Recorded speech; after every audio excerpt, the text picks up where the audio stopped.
Governor గారు ఈ రాష్ట్ర ప్రజలకు ఇచ్చిన సందేశం తీవ్ర నిరాశకు గురి చేసింది అధ్యక్ష. ఎందుకంటే ఈ 9 నెలల వాస్తవ పరిస్థితులకు గవర్నర్ గారి ప్రసంగం విరుద్ధంగా ఉంది అధ్యక్ష. అసలు ఈ రాష్ట్ర ప్రభుత్వం రాసిచ్చిన ప్రసంగంలో పూర్తిగా అవాస్తవాలు అసత్యాలు ఉన్నాయి అధ్యక్ష. బహుశా గవర్నర్ గారు కూడా ఆ ప్రసంగం చూసి ఇలాంటి అవాస్తవాలు చదవాల్సి వస్తుందని మనసులో బాధపడి ఉంటారని అనుకుంటున్నాను అధ్యక్ష. ప్రతిరోజు అధికార పార్టీకి చెందిన నాయకులు బయట ఎలాంటి అవాస్తవాలు మాట్లాడతారో అవే ఆ ప్రసంగంలో రాసివ్వడం జరిగింది అధ్యక్ష. అలాగే గవర్నర్ గారి ప్రసంగంలో కూడా అధికార పార్టీ తమ రాజకీయ ప్రసంగంగా మార్చుకోవడం నిజంగా చాలా దురదృష్టకరం అధ్యక్ష. వాస్తవ పరిస్థితులకు దూరంగా ఉందని ఎందుకు చెప్తున్నానంటే అధ్యక్ష, ఈ రాష్ట్రంలో జరుగుతున్న మోసపూరిత పాలనకు గవర్నర్ గారి ప్రసంగానికి అస్సలు పొంతం లేదు అధ్యక్ష. ప్రసంగంలో ఎక్కడ చూసినా కూడా అధ్యక్ష గొప్పలు చెప్పుకుంటూ ఈ ప్రభుత్వం డప్పులు కొట్టుకుంటూ ఉన్న పరిస్థితి కానీ ఈ రాష్ట్రంలో ప్రజలు మాత్రం తమ చెప్పులతో తాము కొట్టుకుంటున్నారు అధ్యక్ష. కూటమికి ఓటేసినందుకు అయితే అసలు ప్రజలు ఆ ఓటేసిన చేతులతో బూట్తో కొట్టుకుంటూ ఉండే పరిస్థితి అధ్యక్ష. 9 నెలల పాలన ఎలా ఉందంటే అప్పులు తెప్పలు అని చెప్పొచ్చు అధ్యక్ష. ఎందుకంటే ఈ రాష్ట్రానికి అప్పులు వచ్చాయి, ప్రజలేమో తెప్పలు పడుతూ ఉండే పరిస్థితి 9 నెలల్లో ఉంది అధ్యక్ష. అలాగే తీసుకుంటే రైతులు, విద్యార్థులు, మహిళలు అన్ని వర్గాల వాళ్ళ జీవితాలు కూడా తలక్రిందులు అయిపోయాయి అధ్యక్ష. ఈ 9 నెలల పాలనలో తలక్రిందులు అయిపోయాయి అధ్యక్ష. కాంట్రవర్సీకి వెళ్ళకండి. ఈ ప్రభుత్వం మాత్రం గతంలో ఆ గవర్నర్ గారి ప్రసంగంలో చెప్పారు అధ్యక్ష, గతంలో విధ్వంసం జరిగింది, ఇప్పుడు మేము సుపరిపాలన అందిస్తున్నాము అని చెప్పారు అధ్యక్ష. అసలు సుపరిపాలన అంటే ఏంటి అధ్యక్ష నేను అడుగుతున్నాను అధ్యక్ష. అంటే సూపర్ 6 పథకాలు ఎగ్గొట్టడం సుపరిపాలన నేను అడుగుతున్నాను అధ్యక్ష. చరిత్రలో ఎప్పుడూ లేనట్టుగా 9 నెలల్లో 1,00,000 కోట్ల పైగా అప్పులు చేయడం సుపరిపాలన నేను అడుగుతున్నాను అధ్యక్ష.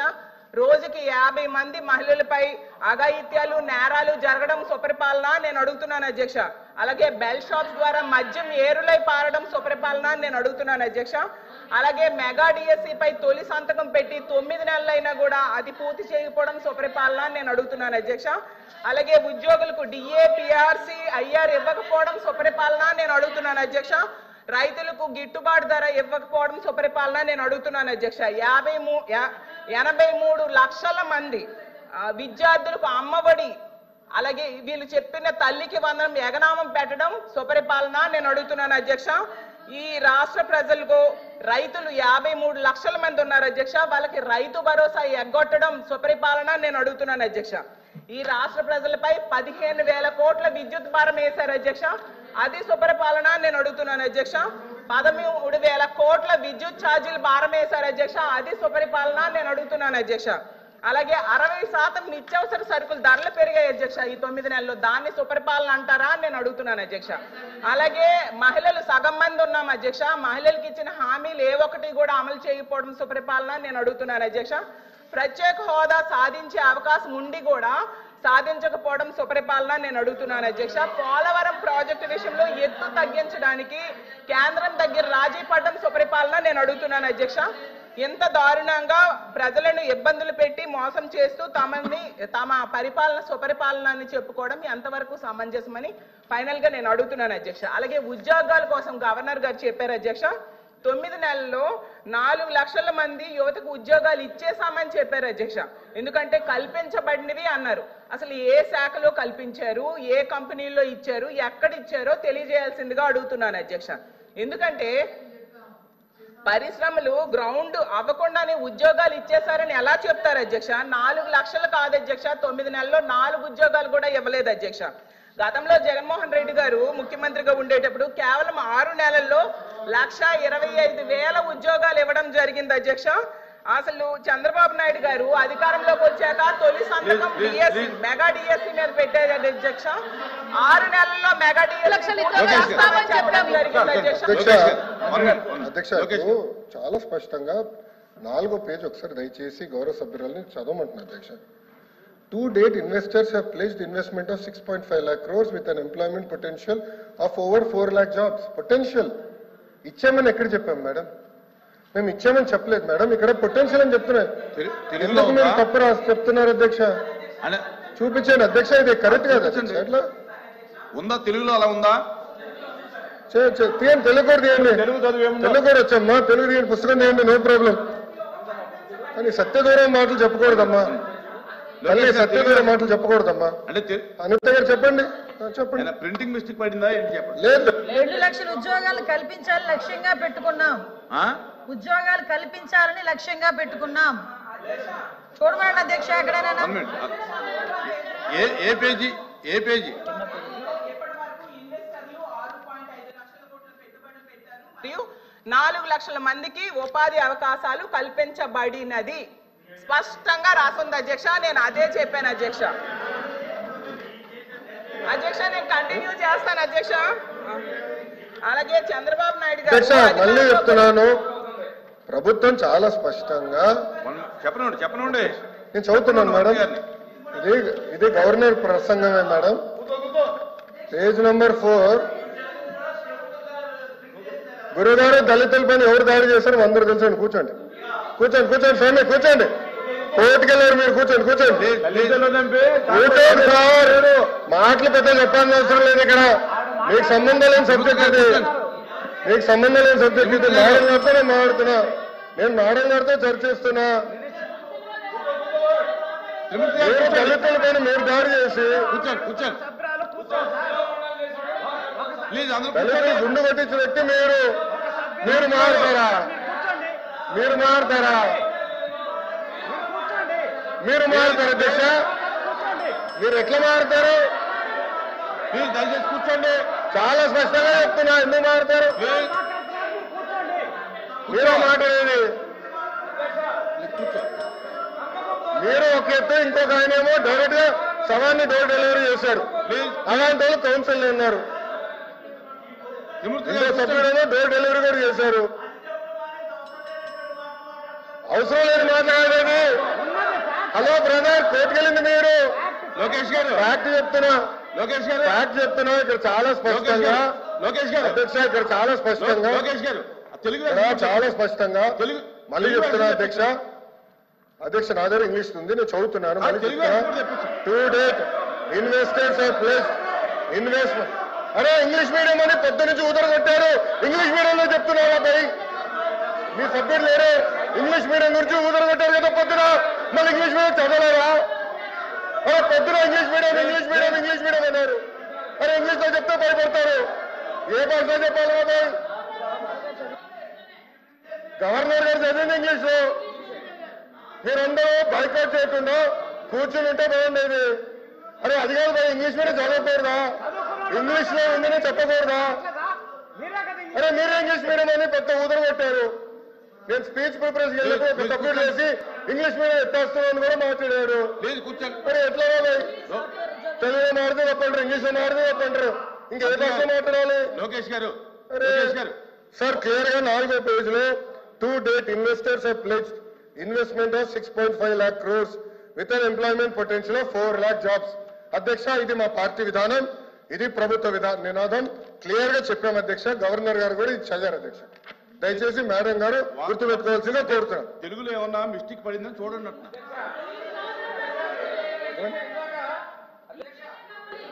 ఇందాక సభ్యులు మాట్లాడి ఇంగ్లీష్ మీడియం తెలుగు మీద కించపరిచారు అధ్యక్ష. మీరు ఇంగ్లీష్ మీడియం చదివారు, మీనింగ్ కమ్యూనికేట్ అయింది అధ్యక్ష. బుక్ లో రీడౌట్ చేసిన తర్వాత మెసేజ్ కమ్యూనికేట్ అయింది అధ్యక్ష. మెసేజ్ కమ్యూనికేట్ అయింది. వాళ్ళు ఇంగ్లీష్ మీడియం గురించి మాట్లాడారు. ఇందులో ఒకవేళ ప్రింటింగ్ మిస్టేక్ ఉంటే ఉండొచ్చు, ఆయన క్లియర్ గా చెప్పారు. చెప్పారు కదా అధ్యక్ష. గవర్నర్ గారు ఏం చదివారు ఇంగ్లీష్ లో? గవర్నర్ గారు ఇంగ్లీష్ లో చదివిందని వాళ్ళు ఇంగ్లీష్ అడిగారు కాబట్టి మా మంత్రి గారు ఇంగ్లీష్ లో చెప్పారు. కల్పన జయంగా ఈ ప్రభుత్వం పనిచేస్తుంది.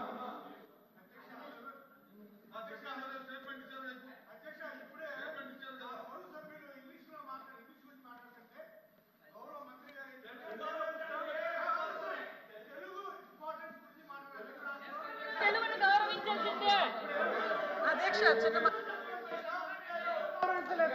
అధ్యక్ష అధ్యక్ష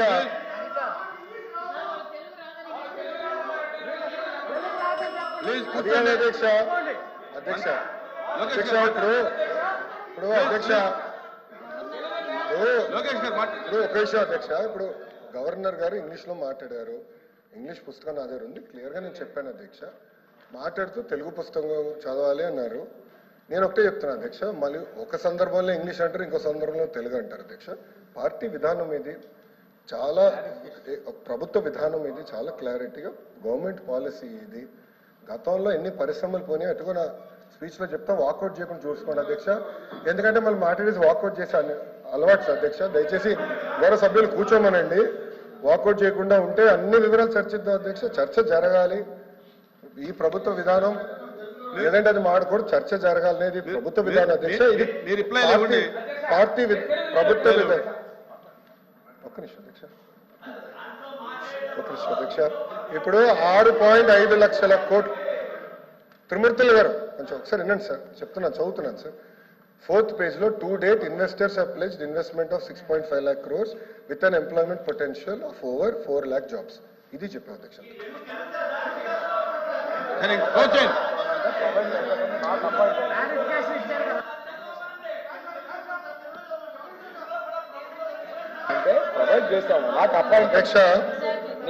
అధ్యక్ష ఓకే కొంతమంది సభ్యులకి ఇంగ్లీష్ రాదని వాళ్ళే అన్నారు కనుక మీరే అన్నారు కదా అధ్యక్ష.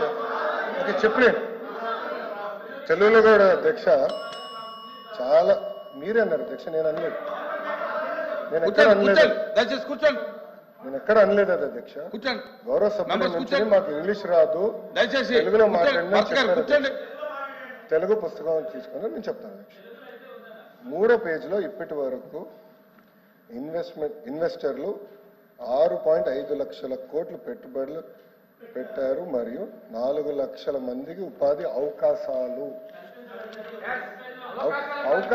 కల్పించబడింది. నియమించలేదు, అవకాశాలు కల్పించబడింది. ఆపర్చునిటీ క్రియేట్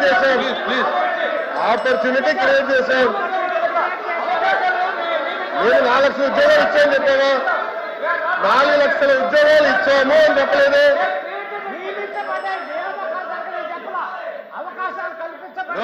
అవకాశాలు కల్పించబడి నియమించని చెప్పలేదు.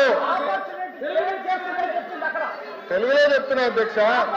నాకు ఒకటి పంపించండి, తెలుగులో చదివించాలి అధ్యక్ష. నాకు ఆ బుక్ ఒకటి పంపించండి. మీరు తీసుకోండి. తెలుగు ఇంగ్లీష్ సార్ రెండు పంపించారు.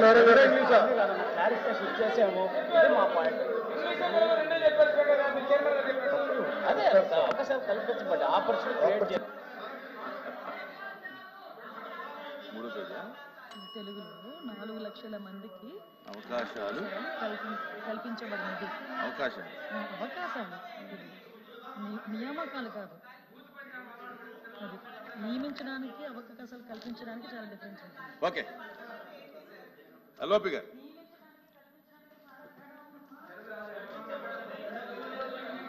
సార్ అధ్యక్ష,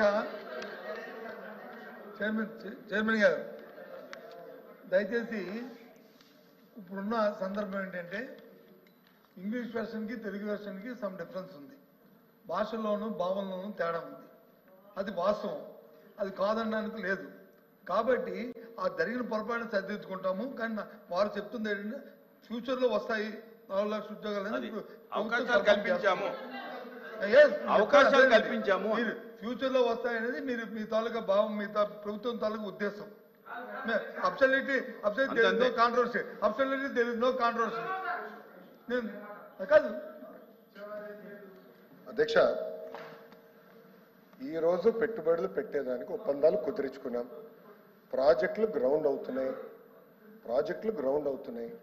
ఒప్పందాలు ఇన్ని లక్షల ఉద్యోగాలు కల్పిస్తామని వాళ్ళు అన్నారు.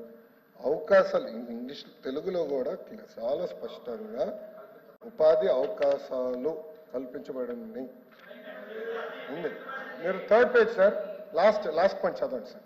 3rd page.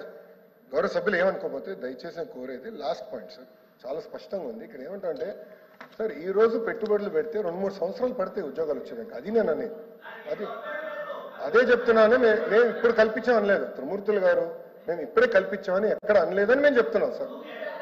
మేడం గారు ఏమన్నారంటే 4 లక్షల ఉద్యోగాలు ఇచ్చారు మీరు అని చెప్పారు. ఎక్కడ ఇచ్చారని అడిగారు. మేము వాస్తవాలు మాట్లాడుతున్నాం అంతే. ఏదైతే గవర్నర్ గారి ప్రసంగంలో ఉన్న ఇంగ్లీష్ వెర్షన్కి తెలుగు వెర్షన్కి సమ్ డిఫరెన్స్ ఉన్నదనేది ఇప్పుడు డిస్కషన్ జరుగుతుంది. దాని ప్రకారము 4 లక్షల ఉద్యోగాలు కల్పించబడిందని తెలుగులో వచ్చింది. మా గౌరవ మంత్రి గారు చెప్తుంది ఏంటంటే, కాదు బాబు ఇదో అమ్మా నువ్వు నీకు మనం వాడుక భాష మనం రోజు మాట్లాడుకుంటాము, నేను మీతో కాంట్రవర్సీకి రావట్లేదు, చదువు. 4 లక్షల మందికి ఒక విషయం అధ్యక్ష 4 లక్షల మందికి అవకాశాలు కల్పించబడినది. కల్పించబడింది అంటే అర్థమేంటి? అవకాశం అంటే కల్పించబడింది అంటే కూర్చోండి, మాట్లాడతాను, కూర్చోండి, కూర్చొని మాట్లాడతాను.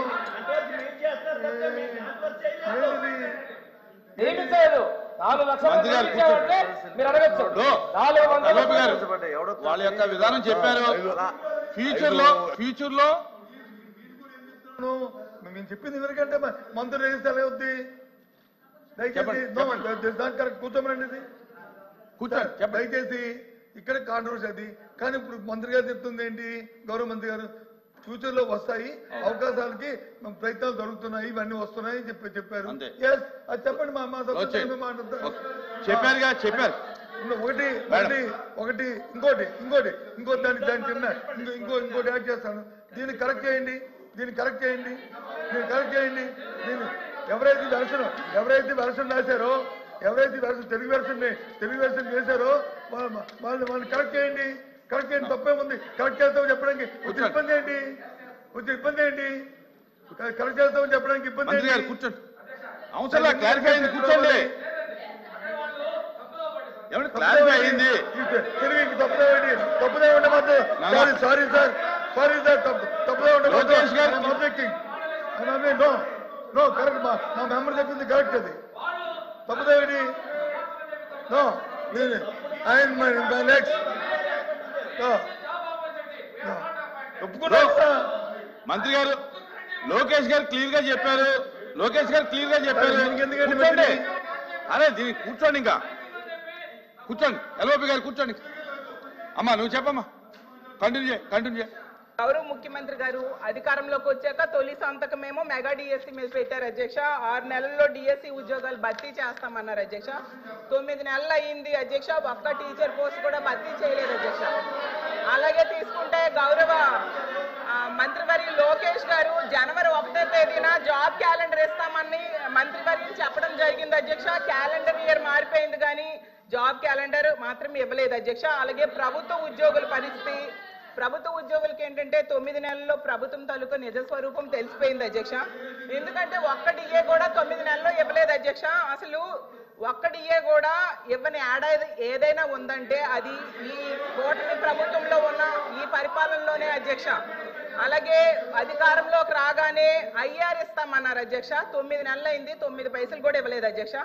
ఉద్యోగులకేమో పిఆర్సీ ఇస్తామన్నారు అధ్యక్ష. గతంలో జగన్మోహన్ రెడ్డి గారు వేసిన పిఆర్సీ కమిషన్ చైర్మన్ ఏమో బెదిరించి రాజీనామా చేయించారు అధ్యక్ష.